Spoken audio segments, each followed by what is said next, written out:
Nicolas Mbou est le premier patient gabonais à bénéficier de cette intervention de haut niveau au Gabon.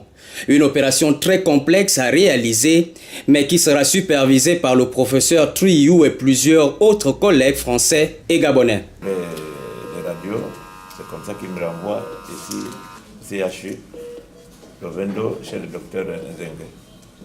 Et c'est comme ça que le docteur Nzengue me dit, on doit t'opérer. Mais nous sommes les premiers au Gabon à le faire. Ce sera au mois de janvier, entre janvier et février. Est-ce que tu te prépares? J'ai dit oui, moi je suis prêt. Parce que je suis trop emmerdé, je n'ai plus le choix.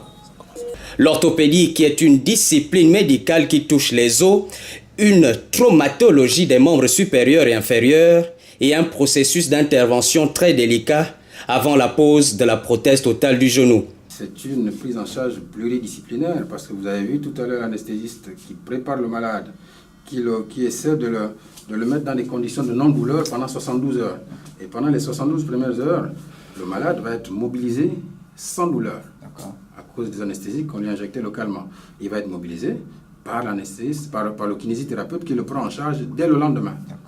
Dès le lendemain, on commence à le mobiliser et cette prise en charge durera 6 mois. On a des essais de 1 à 10. Et lorsqu'on a calibré, on a mesuré la pièce d'essai. On sait que c'est une prothèse de dimension 4 qu'on va mettre. On enlève la prothèse d'essai et on met la prothèse définitive. Pas stressé, mais on a toujours une petite... on est un peu émotif. D'autant qu'on commence sur un genou difficile. Ça, c'est ce qu'on appelle en France le genou difficile. Ce n'est pas des genoux classiques. Donc, mais le plus important est de savoir ce qu'on fait, de savoir où on va. Un chirurgien, il doit savoir rester calme, même dans la difficulté. Donc, à plus forte raison, mon maître est là. Donc, malgré les difficultés qui vont se présenter, on va pouvoir les affronter.